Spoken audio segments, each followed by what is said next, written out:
Hello everyone, I'm Peter from Australian Design Group, and this is the first physical, real-life play of 7 Ages, the Collector's Edition, now live on Gamefound.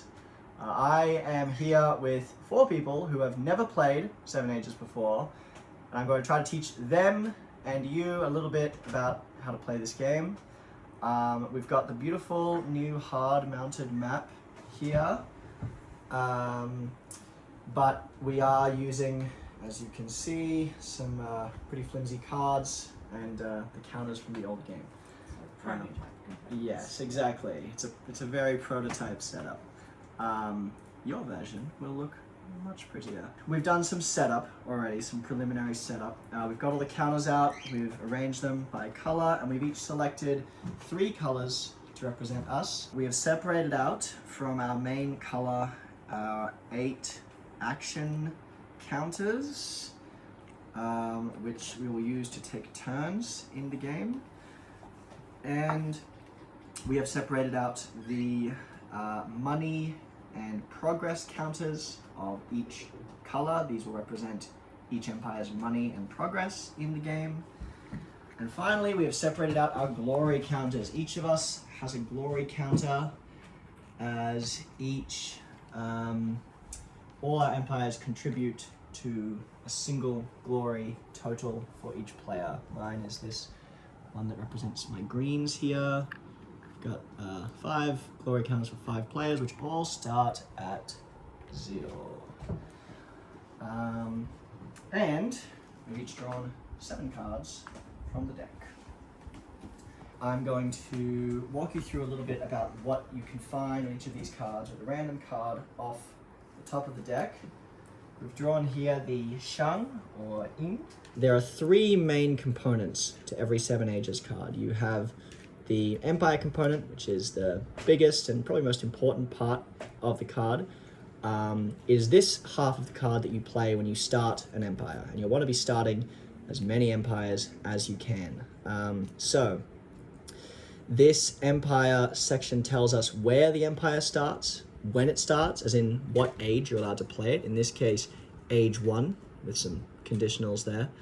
How progressive it is. So this starts 4 points behind the times, -4 there in setup. How much money it starts with, 12 money there. How many leaders it can eventually have, just 1. How good is it trading, +0. And any special abilities it has, which is that it can convert the Shia Empire if they're present in its start empire. And finally, it has its glory points. The real purpose of every empire you control is your glory. This empire will be generating us 1 glory from controlling our homeland, 1 glory from being the biggest land empire in China. You can see by that green color on the China there. 1 point for being the biggest land empire in the world. Again, you see the green continents laid out there. And 1 glory point for being the biggest pantheistic empire. You want to be fulfilling these glory points to get as many points as possible. Whoever has the most points at the end wins the game. We see we have an artifact here. This is a red artifact, which means it's bad, which means you play it on other people's empires to ruin their days. And you can find out a list of what all the artifacts do in the back of the rulebook. And finally, we have the event on the card. And this event is an official inquiry, which can be played in the civilized phase of the game. Each event can be played in a certain phase of the game to have a special effect that will be listed on the card. And finally, this is a tier 1 card, which is the worst apart from 0. This 1 is used in combat, in trading, and it gives you an idea of how good the empire is. As a 1, most of the factors on this card are just not that great. This is not a great card. The last thing we use it for is to determine who goes first. We are each going to choose a card from our hand to play face down. Whoever plays the highest point card gets to go first. So it's a trade-up of whether you want to keep that good card to use it or get rid of it to get a better chance of going first.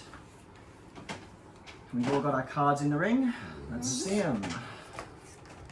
Okay, the United States. Cassie is taking us away with a 7-pointer there, meaning that you're definitely going first. Yep. And Cassie gets the turn marker. Oh yeah. Before we start, we all place out our actions. There are 8 actions in the game, each of them relating to one of the phases of the game. Well, there are 7 phases. The 8th action counter you have is a wildcard counter, which can be played for any action phase, with the downside of losing progress. So generally, you can play a number of actions equal to the number of empires you have plus 1. So right now we will have 0 empires plus 1 action, and you're almost definitely going to want to be playing the start empire action so that you can start playing more actions and more actions. You want to have as many empires out as you can, up to a maximum of 3 usually. So we've all got our actions out. So why don't we just talk through what they are before we start playing the game, and that way it Like makes sense. what an empire is? Yeah, like what is an empire? When you Right, look in okay. that rulebook, what is it? I would say reveal, which I'm not going to get to play this game, the Benin.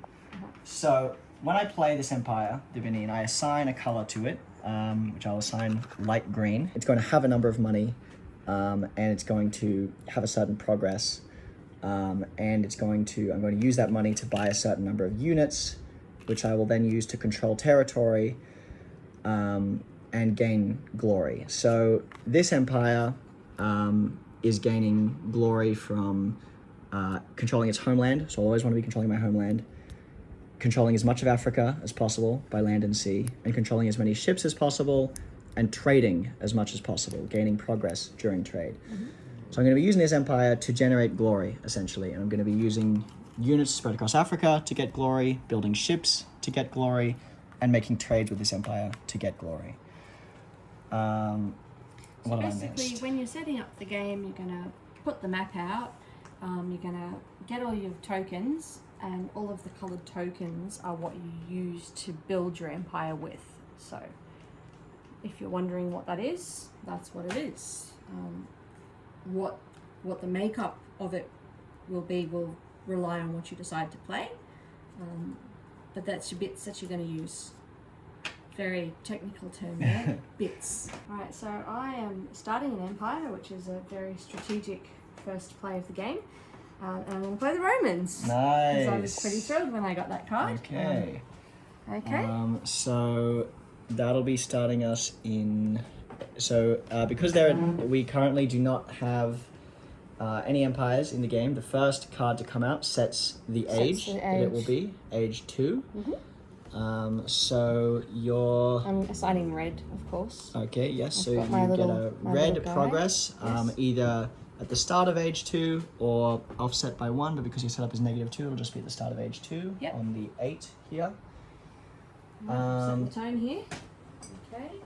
And then You start. So you're starting 20 areas money. in there. I Yeah, start am 20. loaded. Yes, down there. Excellent. Love that.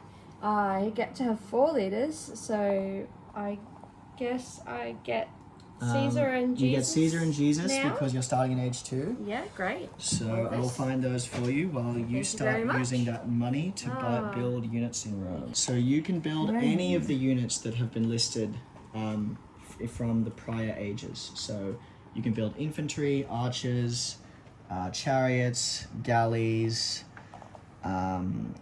light horses, and horse archers. There I am. Right there. Okay, and then my special ability is that I get 1 free maneuver after I've got my troops sorted out, and my swords become +1. Yes, so you want to place as many units as possible as the Romans and then Right. spread them out. Yeah, okay, well, I'm gonna... And I don't have any limitations by the look of things, so I feel like chariots feel good. Are chariots allowed right now? Yes, Makes yes. sense, they had chariots back then. So I want to spend Or pretty 10 much. money so that I yeah. still have money for upkeep. Well, yeah? you don't need, because you're going to be maneuvering them out immediately. I'm not as You're worried. going to have access to a lot more resources.